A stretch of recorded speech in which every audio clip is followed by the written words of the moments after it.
¿Qué tal? Pues vamos a continuar con este trabajo a distancia. En la sesión del día de hoy, pues vamos a recuperar lo que fue el trabajo de la semana uno y plantear elementos que nos permitan comprender hacia dónde va el trabajo de la semana 2. Y bueno, pues recordemos que estamos tratando de recuperar estos filósofos que van dando pauta a ya la ciencia como tal, ¿verdad? De la filosofía. Y bueno, pues vamos a comenzar. Les quiero proponer, sin duda, dos elementos antes de comenzar, que sería recuperar la dinámica de trabajo y los avances que identifico en nuestra ruta de aprendizaje a partir tanto de sus entregas como de los resultados del examen que tuvimos el día viernes 27 de marzo. Empecemos por la dinámica. Comprendo que ha sido todo un desafío para ustedes el responder a requerimientos de diferente estilo y que sobre todo es identificar qué se pide, para qué lo vas a hacer y cómo se entrega, cuándo se entrega. Por ello es que a partir de los resultados de esta semana me parece muy importante el que recuperemos lo siguiente. En la plataforma de Santillana es el único espacio donde estamos publicando las tareas. Entonces, pon mucha atención en este aspecto de leer las indicaciones. Si bien hubo especificaciones para entregar productos, algunos subían imágenes sin insertarlos en Word, otros, bueno, en el PowerPoint no tienen los requerimientos que se establecían. Entonces, lee muy bien las indicaciones para que el producto que entregues corresponda.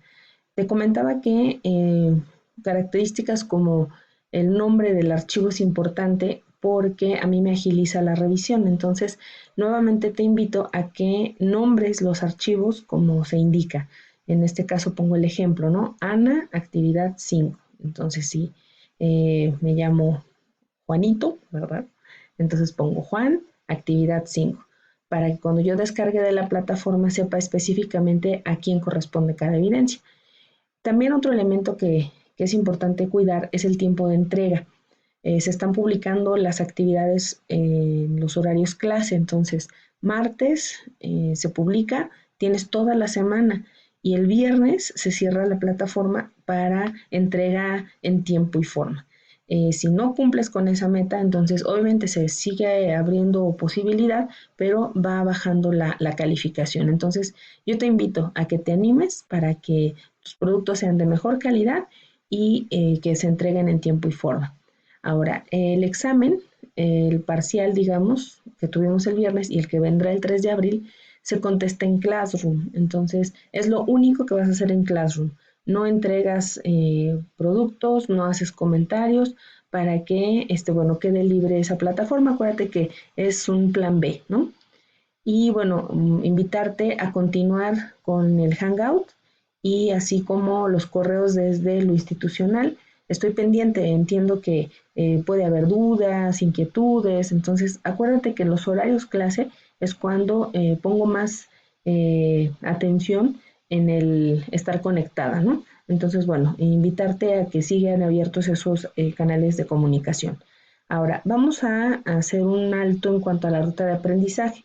Recordarás que en el video tutorial de introducción a este trabajo autónomo te mencionaba que había semana 1 y semana 2.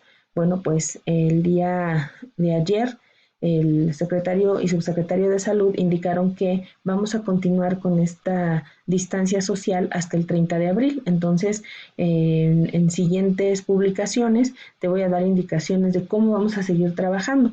Por eso es que me parece muy importante que clarifiquemos que esta es la semana 2, es decir, del 31 de marzo al 3 de abril, y el 3 de abril cerramos el segundo periodo. Entonces, no te descuides de lo que te quedó pendiente, si así fue en la semana 1, si no, terminaste, pero también vienen los pendientes de la semana 2. Terminamos el 3, yo cierro periodo, entonces trata de pues no rezagarte, ¿no? Cualquier duda, cualquier cuestión, estoy para ayudarte.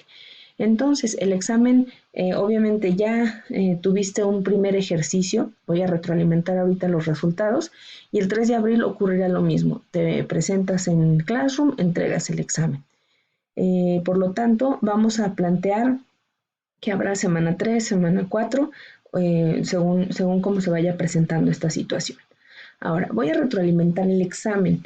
Hubo algunas preguntas que tuvieron como mayor conflicto o que considero importante clarificar por qué la respuesta que se marca como correcta es la que hay que cuidar, ¿no? Entonces, miren, la número 1, si recuerdan, nos quedamos en las actitudes de la filosofía, qué es lo que le dio este paso a convertirse en ciencia, ¿no? En una disciplina.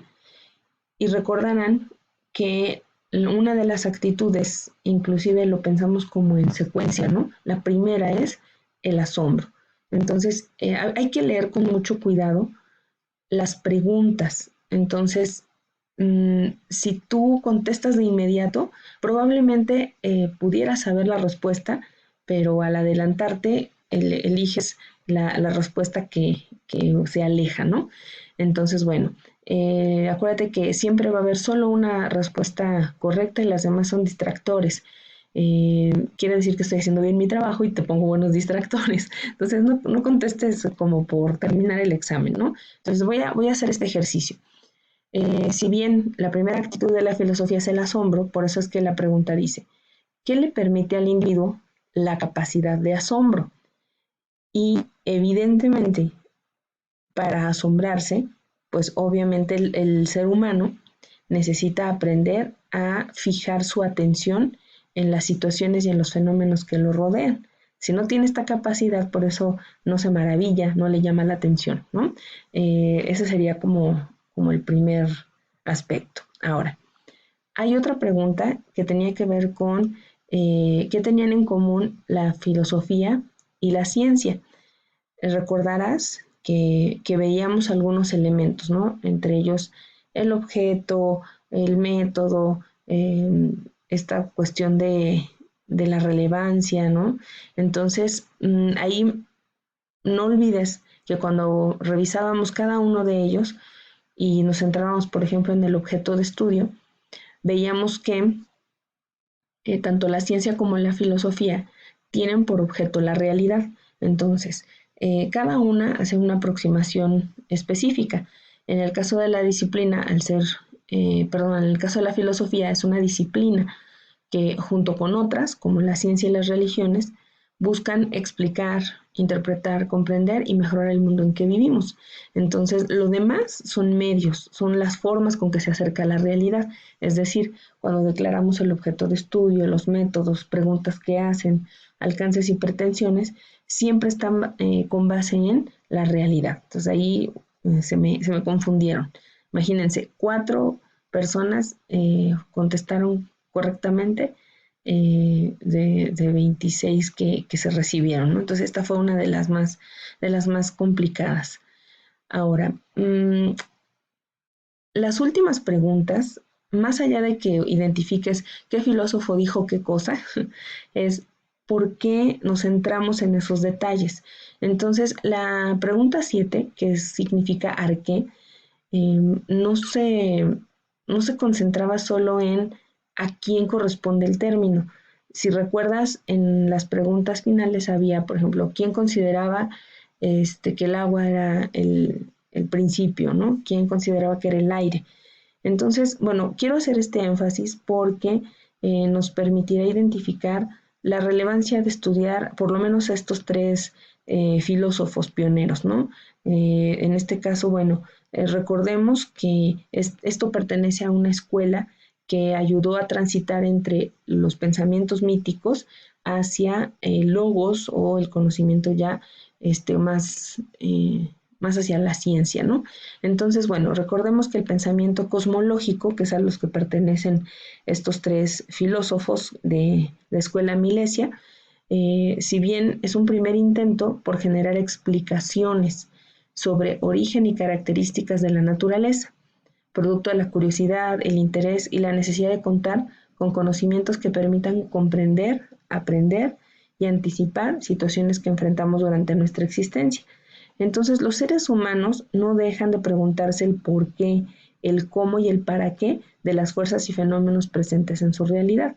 Y en el caso de Tales de Mileto, Anaximandro, Anaxímenes, son los que nos ayudan a dar esas explicaciones superando lo que, digamos, centrarse en las deidades o en cuestiones inexplicables o no comprobables, ¿no? Entonces son de los primeros que ponen atención en eso. Por eso es que los tres estarían pensando en el arqué. Eh, Cada uno de los postulados, ¿no? Más que nos lo aprendamos de memoria, es desde dónde lo miraron. Y por eso es que resalto el que la escuela milesia se le llamaba monista porque estos tres filósofos pensaban o argumentaban que era un principio. Y acuérdense que el principio no es origen, que fue otra respuesta que les costó trabajo identificar. El arqué es principio, es decir, algo fundamental, una afirmación. Entonces, recordando un poco de lo que ya habíamos visto, Tales consideraba que el principio de todas las cosas ya no estaba en lo que podía ser la deidad. ¿Se acuerdan que hablábamos de el animismo, por ejemplo, ¿no? O bien del naturismo? Entonces ellos ya superan esa parte, no le dejan la responsabilidad a una deidad o a la naturaleza en sí misma, ¿no? Tampoco busca en mitos la explicación de fenómenos celestes que él atestigua. Acuérdense que, sobre todo, Tales era, le gustaba analizar desde también pues, la matemática, la observación de los astros, ¿no? Entonces, si bien aquí se nota, ¿no? La actitud del asombro, la actitud de la pregunta y de la duda. Por el contrario, también busca, indaga y cree encontrar en el agua el elemento natural, el principio de todas las cosas. Funda lo que será la disciplina filosófica, es decir, un esfuerzo incansable por acceder al conocimiento de la verdad de todo lo existente. Entonces ya no se deja esto al azar, a que es una creencia, sino que busca la manera de que se pueda explicar con rigor, ¿no? Por eso es que dice funda lo que será la disciplina filosófica. Ahora, en el caso de Anaximandro, él propone que hay dos nociones importantes que también son relevantes para la filosofía, que es el principio o arqué y el proceso. Entonces, bueno, aquí la imagen del alfa y omega, ¿no? El primero, que es el arqué, es el sustrato, es decir, la materia o el elemento de donde se generan todas las cosas. El segundo, que es el proceso, consiste en el ciclo de generación y destrucción que se verifica con el enfrentamiento y la separación de los contrarios. A diferencia de su maestro, Anaximandro, acuérdense que él era discípulo de Tales, entonces Anaximandro propone que el principio de todas las cosas no era ni el agua, ni el fuego, ni la tierra, ni el aire, sino una naturaleza distinta, a la que él le llamó lo infinito, lo ilimitado, lo indeterminado. Entonces, para él era el apeirón. Ya no se queda en un elemento de la naturaleza, sino que recuerdan un poco de la visión totalizadora, ¿no? Él ya no se queda con los detalles, sino construye un todo.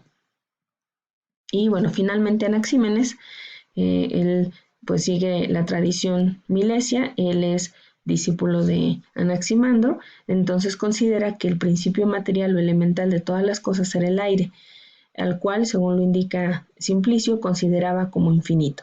Aquí, como sucede con todos los filósofos presocráticos, es importante hacer notar que la manera en que este filósofo concibe el aire no es igual al que nosotros sostenemos en la actualidad, ¿no? La brisa, sino que él lo identifica como también un principio, ¿no? El que también nos da pues la cuestión de infinito.